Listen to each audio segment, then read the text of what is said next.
Bienvenue au Polysécure, épisode spécial Sécure. Je suis avec Alexis. Allô Nicolas. Ça va bien? Très bien toi? Très bien aussi. On va revenir sur ta présentation qui, j'ai trouvé très intéressante parce qu'elle a démystifié un peu qu'est-ce que la recherche en cybersécurité. Il y a beaucoup de gens qui peut-être mettent beaucoup de glamour autour de ça. Tu as ramené ça peut-être au réel, puis justement comment ça s'exécute et qu'est-ce que ça fait.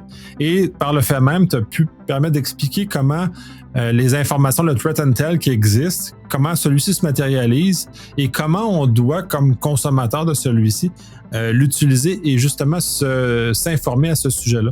Fait que je vais commencer avec la première question parce que tu sais, je présume que les gens ont écouté la conférence. S'ils l'ont pas fait, c'est encore disponible jusqu'en juin, je crois. Et si vous n'avez pas payé pour, ben c'est encore disponible à l'heure actuelle pour pas trop cher. Vous pouvez quand même accéder encore. Mais je plug mes affaires. C'est ultra intéressant comme conférence. Tu as découpé ça essentiellement en 3 grands blocs pour d'où vient le threat intel. Le premier grand bloc, c'est le partage entre les pairs, c'est-à-dire entre les différentes compagnies de cybersécurité. Puis comment ça fonctionne, ce partage-là? Au-delà du fait, tu mentionnais dans ta conférence que vous lisez les papiers des autres, mais j'imagine que ça doit aller un petit peu plus loin que ça en termes de collaboration quand même. Ouais, ça va plus loin que juste lire ce qui est publié. Je pense que lire ce que les autres publient, c'est la base. Dans le fond, il faut prendre avantage de la connaissance actuelle là, pour pas réinventer la roue à chaque fois. Mais on comprend que tout le monde peut pas publier tous les détails sur toutes les attaques. Ne serait-ce que pour pas en divulguer à l'attaquant comment on fait pour le traquer, c'est quoi ses points faibles, parce qu'on veut pas le typer off. Par contre, c'est intéressant de partager ces détails-là très très précis avec d'autres chercheurs qu'on fait confiance, qui vont être capables d'utiliser cette information-là pour améliorer la posture de sécurité de leurs propres clients. Ce que je disais dans la présentation, c'est tous les vendors là, de produits de sécurité sur un plan commercial, c'est des compétiteurs là, dans la plupart des cas. Mais quand on va au niveau vraiment des analystes puis des chercheurs qui ont tous la même mission, hein, c'est de trouver comment les attaquants font pour réussir leurs attaques puis leur mettre des bâtons dans les roues. Ben à ce moment-là, la partie compétition au niveau vraiment des ventes marketing, on l'oublie. Là, on veut juste s'entraider puis essayer de rendre la vie la plus difficile aux attaquants. Fait que ce qui va se passer, c'est qu'il va y avoir des liens qui vont se créer entre... C'est des liens de confiance. Dans bien des cas, c'est personne à personne. Tu sais, je vais croiser un analyste d'une autre compagnie dans une conférence. On va échanger, on va se parler de notre rôle, notre job, un peu de notre background. On peut aussi... il y a un peu de vetting qui se fait. Tu connais tout tel gars, lui, il est fiable, on peut lui faire confiance et tout ça. Puis les gens qui travaillent dans les compagnies comme de sécu, ben, ils vont se bâtir un réseau. Et ce que je répète tout le temps, c'est qu'il n'y a pas une compagnie qui peut dire qu'il y a une visibilité parfaite sur une attaque. On a tous nos angles de vue, nos points morts. Puis quand on se met à échanger avec les autres, on est capable de reconstruire une grosse partie de l'attaque puis être sûr qu'on la comprend bien. Puis après ça, on est capable justement de bloquer toutes les parties qu'on peut bloquer de l'attaque de la chaîne pour que tout le monde soit en meilleure posture de sécurité. Ouais, ben c'est essentiellement une affaire d'humain. Là. C'est ça, c'est tout à fait normal. Puis ça, on l'oublie, puis peut-être qu'on l'a plus oublié avec le confinement, justement, que ces relations-là, les présences dans les conférences. Puis là, j'ai quand même pitché parce que j'ai quand même, même dans un contexte de conférence, c'est très important, ces contacts-là entre les personnes, justement, pour échanger ces informations-là. En tant que chercheur, c'est d'autant plus utile parce que c'est justement capable d'aller établir une communication avec d'autres personnes justement qui contribuent et de juger la qualité de ce qu'ils font. Ça, mais en tant que grande compagnie, j'imagine qu'il y a quand même un certain nombre au-delà tu mentionnais justement si on dépasse le fait que chacun vend son produit, une saine collaboration dans ces éléments-là, puis j'imagine dans plus qu'un cas. Là. Oh oui, c'est vraiment fréquent. Puis tu sais, des fois, c'est des collaborations vraiment ad hoc. T'écris à quelqu'un, hey, t'as-tu vu ce nom de domaine-là passer? Je viens de spotter, là, il vient d'être enregistré il y a 2-3 jours. Selon moi, c'est tel groupe à cause de telle caractéristique. Tu l'as-tu vu? Ah oui, je l'ai vu hier, ils viennent de l'activer, puis on l'a vu dans du trafic de courriel. Fait que des fois, c'est juste pour valider un point de vue. Des fois, ça va un peu plus loin. Tu sais, il y a plusieurs exemples de soit des takedowns ou on dirait en anglais, tu sais, disruption de botnet. Fait que tu as un gros botnet qui est vraiment très, très prévalent. Puis il y a des gens, des compagnies qui vont se mettre ensemble pour réussir soit à faire un takedown complet, mais bien souvent, ça va être juste une espèce de gros coup de poing dans le front, là, où est-ce que on va être capable, par différents moyens, d'aller, mettons, faire shutter down une série de noms de domaine d'un coup, vraiment de façon coordonnée pour que tout d'un coup, le botnet devienne soit super lent ou qu'il y en ait des grosses parties qui soient déconnectées de l'attaquant. Puis, des fois, ça va plus loin, des fois, ça peut aller à des arrestations, parce que quand il y a du law enforcement impliqué, ben là, quand on donne toute l'information, on la met ensemble, ben, comme je disais, c'est que tout le monde a une vue globale sur tout ce qui se passe, fait que ça permet vraiment beaucoup plus de choses au final que si chacun travaille dans son coin, là. Effectivement, puis ça, c'est très positif de l'industrie, justement de voir cette collaboration-là. Puis je pense que les gens à l'extérieur ne le voient pas assez, justement, que dans l'absolu, on travaille tous pour le même objectif, c'est-à-dire faire du mal aux malveillants, puis justement Voilà. qu'ils arrêtent de nuire. C'est en plus, de l'autre côté, c'est un peu amusant parce que dans le fond, c'est comme détruire votre propre marché, parce que s'il n'y avait pas de malveillants, il n'y aurait pas de marché. Mais je pense qu'il y aura toujours du malveillant de toute façon. L'histoire de l'humanité le démontre quand même assez bien. On va basculer sur la deuxième facette qui pour moi m'intéresse peut-être un peu plus aussi, puis c'est pour ça que je bascule aussi vite. Le volet plus anonyme ou le volet plus les chercheurs qui émergent de nulle part, puis qui émettent des choses comme ça. Puis pour vous autres, comme des chercheurs professionnels, ça doit avoir quand même un certain impact ou un intérêt, mais en même temps, peut-être un peu de bruit de fond aussi, là. Ouais, c'est officiel. Il y a beaucoup, beaucoup de monde qui s'intéresse aux cyberattaques, comment les analyser, comment les comprendre. Il y a, disons, les profs, ceux qui font ça dans un cadre professionnel, qui travaillent pour un employeur, ils ont des outils, ils ont des sources d'informations, ils ont de l'information de leurs clients directement. Mais il y a aussi des gens qui font ça, disons, dans leur sous-sol ou par pur intérêt, puis qui vont avoir accès, pas toujours aux outils professionnels, puis surtout aux sources d'informations exclusives. Donc, il y a de l'information disponible, puis gratuitement, n'importe qui peut accéder. Puis, il y a des gens qui vont s'essayer à faire des corrélations, à essayer d'approfondir ou d'expliquer ou d'analyser une attaque. Des fois, c'est un exercice académique ou d'apprentissage pour eux. Ils vont le publier. C'est bien correct comme ça. Mais c'est, dans le fond, d'un point de vue, de mon point de vue, ce genre de publication-là, il faut la prendre avec précaution, disons, parce que la source est pas connue, c'est pas une source fiable, établie. C'est peut-être tout à fait exact comme analyse, mais on le sait pas. Fait que bien souvent, dans la plupart des cas, c'est qu'on va refaire l'analyse nous-mêmes. On va essayer de valider la conclusion de façon indépendante pour s'assurer que l'information est véridique. On ne prend pas ça pour du cash. Ça arrive fréquemment qu'il y a des... c'est pas de la malveillance, c'est pas de la mauvaise intention. Là. Je veux vraiment, vraiment pas dire ça. Puis je veux encourager tout le monde qui est en train d'apprendre soit du reverse engineering ou qui commence qui s'intéresse au threat intel. Essayez, publiez vos trucs. Arrêtez pas. Là. Je veux vraiment pas que les gens se découragent et disent Alexis dit que ça sert à rien. C'est vraiment pas ça. L'opposé même. Non, mais c'est ça, je vais arracher là-dessus. C'est juste parce que faut qualifier le travail qu'on fait. Puis c'est quand parce que tu sais, je suis pas très, très avancé là-dedans. Et quand je vais mentionner ou je vais en parler, j'en parle pas comme un expert, j'en parle vraiment comme un débutant dans le contexte. Et justement, de qualifier où je me situe moi-même, justement, et de progresser. Puis j'aime beaucoup ça comme loisir, là, mais je suis rien d'un expert là-dedans, là, de très, très loin. Là. Mais c'est important d'avoir cette curiosité-là, puis c'est important à ressouligner. Que soyez curieux, mais dites-le que vous êtes un curieux, puis pas nécessairement un professionnel ou un expert dans le domaine. Puis, tu sais, il y a aussi la partie, écouter le feedback. Tu sais, c'est facile, c'est super facile de publier des trucs. Tu mets un blog, ça prend 2 secondes, tu t'envoies des tweets et tout ça. Puis, c'est important, je pense, de porter attention au feedback. J'ai personnellement donné du feedback à du monde que je connaissais pas en tout. Puis, c'est pas du feedback de ta recherche, tires de la chenoute, puis mets ça hors ligne au plus Moses. C'est cool la recherche, t'attends telle partie, tu tires telle conclusion. As-tu pensé à ça?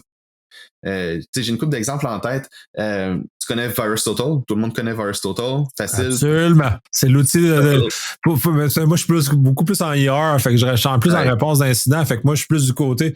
C'est pour ça que je m'intéresse un peu à la recherche parce que je suis du côté IR, là, mais oui, VirusTotal est un outil primordial, voire pas essentiel à ma vie.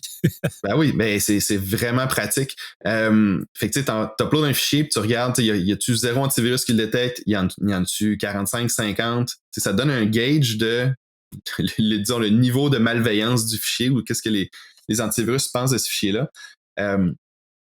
L'affaire, c'est que si tu le sais pas, si tu regardes les résultats puis tu dis, il y a, mettons, 7 sur 52 versus 18 sur 52, c'est une bonne métrique. C'est-tu une bonne façon d'évaluer? Vraiment pas. Je te vois faire non. Vraiment pas. Absolument pas, mais je suis en IR. Fait que c'est sûr que. Puis en plus, parce que je connais la plupart des antivirus qui sont testés. Bon, j'en connais en tout cas au moins 50%. Je connais leurs forces et leurs faiblesses à chacun. Fait que dès lors, je suis capable de porter un jugement que si un antivirus obscur va me dire que c'est un malveillant, je vais donner moins de poids, puis tu parlais justement des humains tantôt, à un antivirus ou mettons un EDR plus, va être capable de détecter davantage, puis l'analyse subséquente, c'est je vais voir, parce que VirusTotal donne un certain nombre de détails sur les facteurs qui ont aidé à élaborer. Et ça, parce que je suis un professionnel du domaine, je suis capable de comprendre les choses et de voir que si c'est potentiellement un faux positif ou c'est réellement fondé et ça vaut la peine d'aller creuser parce que là, puis même dans le cas d'un petit virus obscur qui a détecté quelque chose, puis parce qu'il a détecté un comportement étrange, je suis capable de voir, OK, oui, c'est vraiment étrange. Je vais creuser pour de vrai. Tout à fait. Puis, l'autre affaire qu'il faut se méfier, c'est que dans tous les antivirus qui sont disponibles sur VT, il y en a plusieurs qui partagent le même engin. Tu peux partir ton antivirus puis aller payer une licence pour prendre l'engin de quelqu'un d'autre, puis tu vas le mettre, antivirus Alexis Nicolas Inc. Mais tu sais, le résultat d'un scan va pas mal être le même que tous les autres qui ont le même engin. Fait que c'est important de les sortir. Dans un cadre professionnel, on les connaît ceux-là. Puis on les traite comme un verdict. C'est pas parce que les 5 disent la même chose qu'il y a 5 arbres de décision ou 5 expertises indépendantes qui sont venues à la même conclusion. Mais ça donne pas de poids supplémentaire à l'analyse. Un peu comme faire référence à ta conférence, c'est la chambre d'écho. C'est-à-dire que si tu as un papier sur lequel 6 personnes se réappuient pour donner des conclusions, ben on a un papier, pas 6. Fait que si on est vraiment dans un contexte, il faut s'assurer que la source elle est unique et nous permet de corroborer. Puis c'est vraiment l'important en recherche. La corroboration, elle a une valeur très, très grande de savoir que c'est 2 sources distinctes qui donnent le même résultat. Beaucoup plus de valeur qu'une source qui parle tout seul puis qui est imitée par 6 personnes. Là. Exact. Puis, tu sais, concrètement, ce que ça veut dire en Threat Intel ou une des choses que ça peut dire, c'est, mettons que tu achètes des feeds d'IOC. OK? Tu achètes des listes où il y en a des gratuits, là, des feeds. Fait que tu as des listes d'adresses IP et de noms de domaine qui sont censés être malveillants. Fait que, mettons, dans un cas de réponse à un incident, tu regardes puis tu vois, il y a eu une résolution DNS vers ce domaine-là. Puis j'ai 3 de mes feeds qui disent que c'est malveillant, ça. T'en as 3 sur 5, mettons. Ça veut-tu dire que, c'est le même pattern que je disais, elle vient d'où l'information de ces 3 feeds-là? C'est-tu un master feed qu'eux autres ont juste réagrégé, bundlé, puis qui t'ont revendu?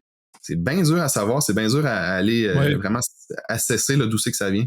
En tant qu'utilisateur de ce genre de choses-là, puis justement, puis c'est pour ça que je trouvais ta conférence intéressante et très pertinente de diffuser ça à tout le monde parce qu'il y a peu de gens qui se posent ce genre de questions-là. On va nommer un feed public gratuit très connu comme OTX, par exemple. Faut faire très attention à ce qu'on tire comme conclusion de ces feeds-là parce qu'il n'est pas vété par personne et c'est de la contribution publique. Fait qu'il faut vérifier. Puis en plus, OTX, c'est un feed de feed parce qu'il y a un paquet d'affaires là, pour ceux qui connaissent un peu comment ça fonctionne. Et il faut ça vérifier s'il y a plusieurs feeds du feed qui corroborent. Et encore là, est-ce que ça vaut la peine? Est-ce que ça donne une valeur? Faut faire très attention, c'est pas simple. J'ai l'utilisé dans mes vies passées, j'ai utilisé ce feed-là, ce master feed-là, mais avec beaucoup de distance et de réanalyse. C'est comme, on pourrait dire l'intelligence artificielle, parce que et là, oui, fine, c'est bien. Sauf qu'il faut quand même réanalyser comme humain par après, parce que ça nous permet juste de cibler plus rapidement et de passer à travers l'information. Mais même dans un cas d'un feed, il faut effectivement refaire un travail d'analyste. C'est pas gratuit. Il n'y a pas de free lunch. Il faut relire, puis il faut savoir la qualité des feeds dans lesquels on a. Oui, exactement. Hey, je peux te parler une autre anecdote de trucs anonymes.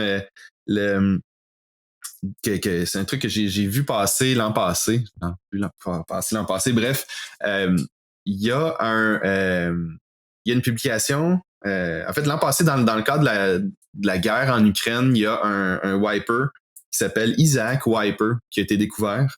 Découvert par I7, c'était mon équipe à l'époque. Fait que c'est un wiper, c'est comme le seul but, c'est de scraper un poste de travail. Il n'y a pas de rançon ni rien. Le seul but, c'est de rendre le poste de travail inopérant. Puis, une couple de jours après, il y a une analyse comparative de ce wiper-là en question. Puis, les auteurs, il n'y avait pas d'auteur. C'était un blog que je connaissais pas. Puis, il n'y avait pas d'auteur listé dans le blog. Puis, ce qu'ils disaient, c'est qu'ils ont fait une analyse qui est une technique légitime, mais ils ont fait une analyse de réutilisation de code ou de similarité de code entre Isaac Wiper puis d'autres logiciels malveillants. Puis leur conclusion, c'était qu'il y avait beaucoup de similarités avec un rançon logiciel qui s'appelle Vatet ou Vatet, je sais pas comment le prononcer. Puis là, il montrait des stats et tout ça, puis des beaux screenshots. Effectivement, il y avait des blocs de code dans les deux logiciels malveillants qui étaient identiques, des grosses chunks. Alors, leur conclusion, c'est, on ne sait pas pourquoi, mais il y a beaucoup de réutilisation de code. Ça peut vouloir dire que les gens avaient le même code source. C'est peut-être le même groupe qui est derrière les deux logiciels malveillants. Bon, ils mettent ça en ligne. Évidemment, comme mon équipe avait fait l'analyse de Isaac Wiper au début, ils ont fait « Hey, on a-tu manqué quelque chose? » Figure-toi donc qu'en fin de compte, la similarité de code, c'est au niveau des librairies standards de C++.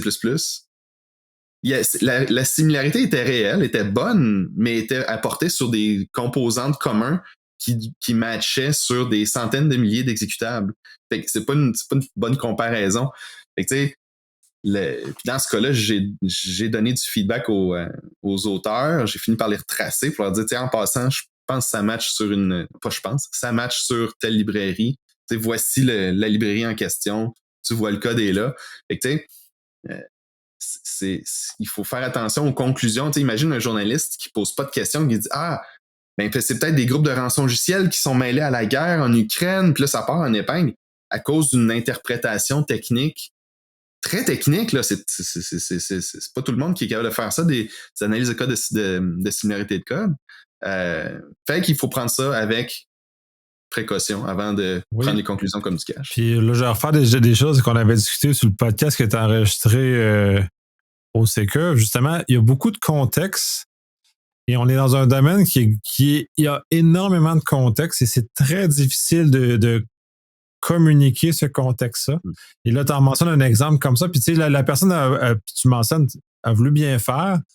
Puis j'espère qu'elle a bien reçu les observations, puis ça l'a aidé à cheminer, parce que cette contribution-là qu'on a entre nous, elle est essentielle, parce que c'est ce qui fait qu'on est capable de se soutenir. Puis on est, à ce que je sache, un des seuls domaines que ce degré de partage-là aussi ouvert que ça, puis je trouve ça très agréable qu'on le maintienne, malgré le drama, malgré tout ce que le négatif qu'il y a quand même autour, parce qu'il y a des gens qui pourraient chialer, mais on demeure quand même dans un univers qui partage beaucoup, beaucoup, beaucoup l'information.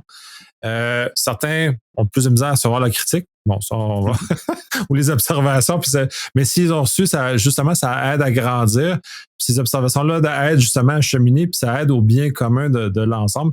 Et je crois que dans ce cas-ci, comme ça doit être un blog obscur, Dieu nous sauve, les journalistes ne s'intéressent pas à aller au blog obscur. ça évite ce genre de situation-là. Ouais, en effet, mais remarque que, des fois, ça part en épingle, sur Twitter, puis tu comme, tu sais pas trop pourquoi. Mais vois-tu, dans ce cas-là, ils ont mis à jour le blog, au-dessus du premier paragraphe en disant, après, il dit, after additional reviews. Puis là, ils mettent la nuance que finalement, la similarité était sur du code, c'est très commun, très courant, puis fait que, Ouais, mais il c'est n'y a, ça. y a pas eu de mal. Mais pour revenir à ce que tu dis, c'est important d'encourager la recherche, même si c'est de façon autonome et comme ça, parce que ça sert le bien commun dans tous les cas. C'est juste qu'il faut être capable d'accepter les observations qu'on reçoit des gens qui sont plus aguerris dans le domaine. Là. Puis c'est important aussi, il y a tellement de drama, du monde qui. Il y a une façon de donner du feedback. Là. Il y a une façon de le dire, d'être constructif, puis bienveillant versus chialer pour chialer. Là. Moi, je trouve quand une bonne journée pour moi, quand j'ai donné du feedback à quelqu'un que je connaissais pas, c'est quand la personne me dit hey, merci, j'ai appris quelque chose aujourd'hui. Là, tu dis comme cool, j'ai fait quelque chose de bien versus c'est bien plus satisfaisant ça que de sortir un gros rant de ça n'a pas de bon sens, puis ici, puis ça, puis on est tous de bonne foi, presque, je l'espère. Là. Fait que donnons une chance au coureur.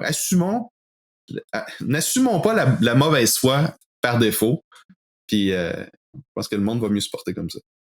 Je suis très d'accord avec toi. J'essaie d'amener beaucoup de bienveillance dans ma contribution publique, justement, pour amener les choses dans une zone où on va être meilleur.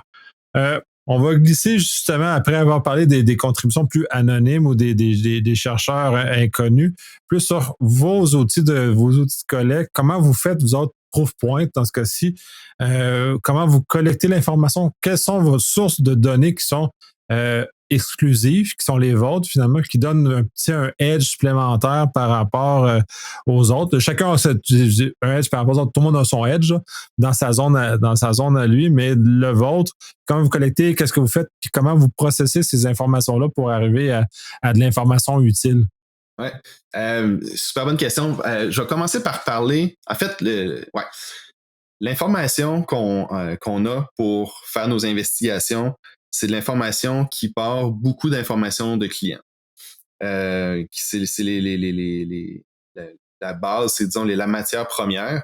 Puis je veux juste rassurer tout le monde là, il y a rien de caché, il y a rien de secret dans ça. On a plein d'options que les clients contrôlent pour dire on donne aucune visibilité aux chercheurs, on en donne un peu, on en donne beaucoup. C'est super transparent entre nous et nos clients, c'est super important. Le lien de confiance doit être là à 110%. Donc, on a des clients qui vont dire, moi, je veux vos services de protection, mais je veux pas que vous puissiez voir. Nous, on fait beaucoup de sécurité des courriels. Là, c'est beaucoup dans ça que mon équipe, on patauge. Là. Puis on a des clients qui vont dire, moi, ce que vos systèmes vont traiter de mes courriels, je veux que personne n'y ait accès. Je veux pas qu'il y ait d'humain qui ait accès à ça. Donc, les courriels passent un filtre. Il y a un verdict qui est rendu, puis ensuite, pas de log, pas de rien du tout. Puis c'est important de respecter ça, c'est sûr. Puis on a d'autres clients qui vont dire vous autres, vous allez avoir accès aux métadonnées des courriels. D'où il vient, les timestamps, tous les headers du courriel. Puis un peu d'autres méta-infos, là, par exemple, mettons les hashes des pièces jointes, mais pas les pièces jointes, mais les hashes. Fait que des fois, on va être capable de corréler, cette hash-là, on l'a vu chez plein de clients, mais on sait pas c'est quoi. Tout d'un coup, c'est un FP, un faux positif, puis que c'est un document Excel avec des salaires. Je donne un exemple de même. Mais les clients veulent pas que ça se retrouve entre les mains des chercheurs. Bon, c'est tout à fait compréhensible. Et avec tout ça, c'est pas mal notre matière première dans laquelle on va fouiller, puis essayer de trouver des attaquants qui essaient d'infiltrer nos clients. Mais c'est vraiment beaucoup, beaucoup au niveau du courriel, tout ce que tu peux imaginer autour du courriel. Hein. Oui, parce que c'est votre chemin de prédiction. Et comment vous arrivez, parce que la menace évolue, puis depuis déjà plusieurs années, le courriel est la porte d'entrée de beaucoup, beaucoup, beaucoup de menaces. comment vous détectez des nouvelles menaces? Parce que c'est ça l'intérêt pour les chercheurs, parce que les vieilles menaces, on les connaît, ça va. Puis, dans le fond, moi, je suis du côté où je traite dans les vieilles menaces parce que c'est elles qui m'ont fait mal. Vous autres, vous êtes là pour intercepter les nouvelles menaces et juste me sauver de la job, finalement, essentiellement.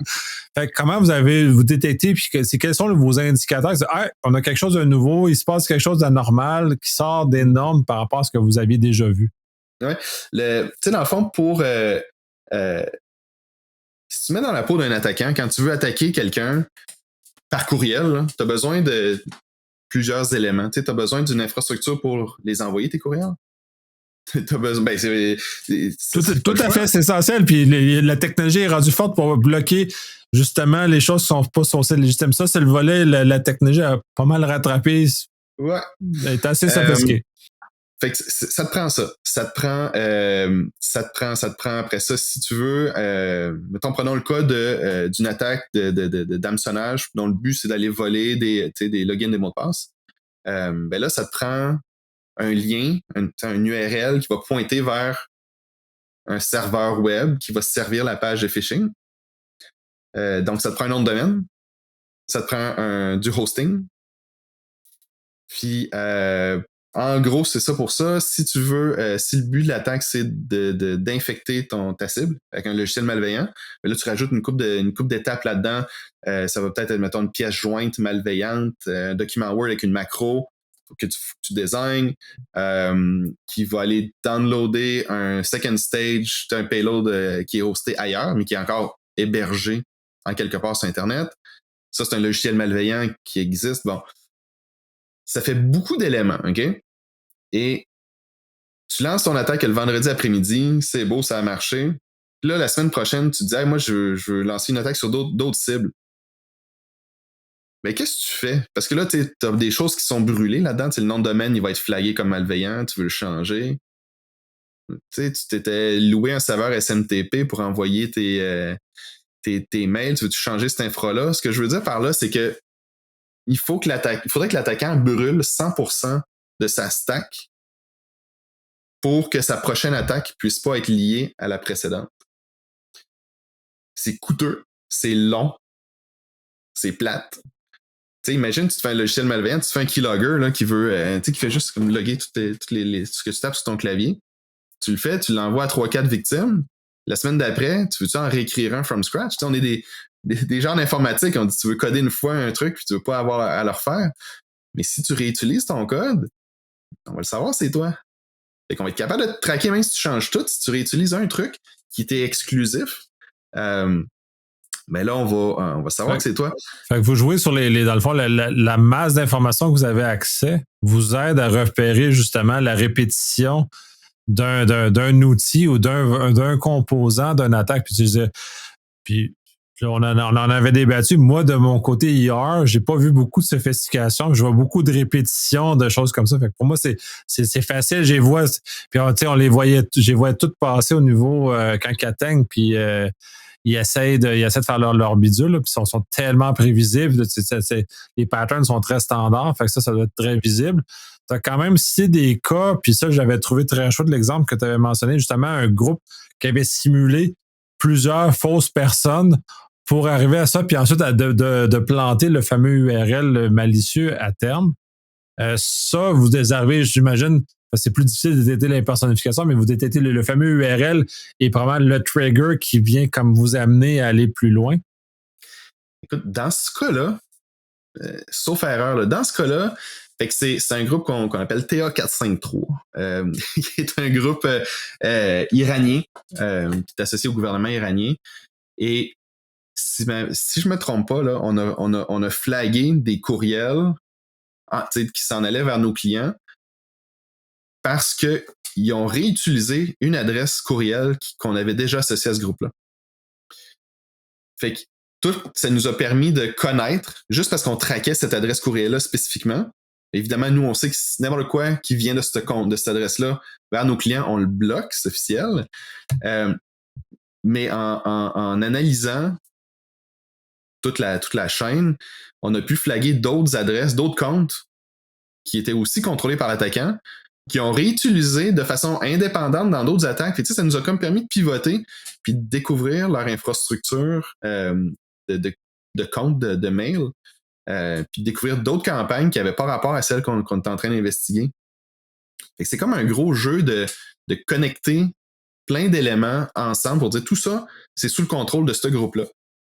Puis à chaque fois qu'ils font une réutilisation d'un de ces éléments-là, avec plein d'autres nouveaux éléments, ben, ça nous permet de ramasser ces nouveaux éléments-là, puis de les clusterer, de les regrouper, et de dire ça, c'est l'œuvre de ce groupe-là. On se met des alertes sur à peu près tout ce qui bouge. Tout ce que tu peux imaginer d'un courriel, là, une adresse, un from address, une adresse de serveur SMTP, les caractéristiques dans la version des logiciels utilisés pour envoyer les emails, les URL, plein de patterns, d'autres patterns là, que je ne veux pas trop rentrer dans les détails, là, mais tout ce qu'on peut, on va vraiment faire un gros fingerprinting, si on veut, de l'attaquant. Puis après ça, dès qu'il y a de quoi qui est comme réutilisé, ben, tac, ça nous trigger, puis là, on en sait plus sur l'activité là, du moment de ce groupe-là. C'est très intéressant, puis justement, ces éléments-là, fait que c'est très difficile pour un attaquant de se cacher, puisqu'on retrouve toujours des fragments parce qu'on réinvente pas, là, c'est très dispendieux. Puis on avait parlé justement avec tes anciens collègues là, justement du fait ukrainien où il avait développé des outils très sophistiqués et qui malheureusement n'avaient eu aucun effet parce qu'il avait été intercepté. Donc, il n'y a pas de corrélation à ce moment-là parce que justement, il avait laissé des traces. Fait que ça devient très complexe, ces différents éléments. Très intéressant parce que c'est des informations qu'on n'a pas accès au grand public, mais que justement, que vous aide justement à retracer. Là, c'est vraiment chouette. On va conclure sur un dernier volet, puis parce que moi, je le trouve très chouette, là, c'est vous avez un feed, justement, parce que tu entends parler des threat intel, vous avez un feed que vous rendez public et il y a une version payante pour du même feed aussi que j'ai eu à utiliser dans certaines de mes jobs, qui est très intéressante. Je vais te laisser un peu en parler parce qu'il y a une valeur très importante à celui-ci. Oui, c'est pas nécessairement super connu de tout le monde, mais le Proofpoint a acheté une compagnie qui s'appelle Emerging Threats, qui fait partie maintenant intégrante de Proofpoint. Puis c'est une équipe qui se spécialise, en fait, le produit, si on veut, c'est des règles Suricata pour des IDS, dans le fond, pour flaguer du trafic malveillant ou suspect. Évidemment, mon équipe à moi travaille beaucoup avec eux. Dès qu'on voit, on va analyser un logiciel malveillant utilisé par un acteur, un APT, ben on va étudier le trafic réseau, puis on va feeder ça à l'équipe d'Emerging Threats qui vont faire des règles, des signatures network. C'est comme une autre couche à la sécurité d'une organisation. Emerging Threats ont 2 feeds. Il y en a un qui c'est ET Open, qui est gratuit. N'importe qui peut le ramasser. Et ce qui est cool, c'est que ce feed-là inclut les règles qui ont été créées à partir de rapports open source. Fait que, quand une compagnie sort un blog puis qui analyse une nouvelle menace, ben, la gang d'Emerging Threats, ils prennent ce rapport-là, ils vont valider une coupe de points pour être sûr que c'est pas complètement, on en parlait tantôt, mais que c'est fiable. Et la règle ou les règles Suricata résultantes vont automatiquement être poussées dans le feed gratuit. Fait que dans le fond, on monétise pas les connaissances que quelqu'un d'autre a mis public. On rend ça public, nous aussi. Puis il y a une super belle communauté autour d'Emerging Threats. Ils sont super actifs sur Twitter et tout. Fait qu'on donne les crédits aux chercheurs qui nous ont permis de créer ces règles-là, puis on les rend disponibles à tous. Fait que c'est vraiment cool. Évidemment, le feed payant en contient plus. Là, il contient beaucoup de règles qui viennent de nos recherches, de nos analyses internes. Mais c'est pas à négliger. C'est pas un feed inutile. Loin de là, le feed gratuit. Ouais, ben pour ceux qui ont peu de moyens, c'est très utile. Puis même à la limite, pour ceux qui ont des réseaux domestiques un peu plus sophistiqués, devraient avoir ça justement parce que ça sert à ça. Je l'ai utilisé. Moi, j'ai plus utilisé le feed payant parce que j'étais dans un contexte professionnel, puis justement, les clients avaient les choses. Puis il n'est pas très dispendieux là, pour ce genre de choses. Je n'annoncerai pas des chiffres là, parce que c'est pas ma job, c'est pas le rôle, mais c'est accessible pour des moyennes entreprises assez facilement, cet élément-là, de mettre en œuvre. Bref, je te remercie. Ça a été très plaisant. Conversation, finalement, qui a duré beaucoup plus longtemps que j'avais anticipé parce que c'est un sujet qui me passionne, je regarde du coin de l'œil, qui me tenterait, mais finalement, qui n'est pas le mien. Merci énormément. Ça a été plaisant d'écouter. Ça a été plaisant d'en rediscuter avec toi. Merci. Bonne fin de journée, Nicolas. À plus.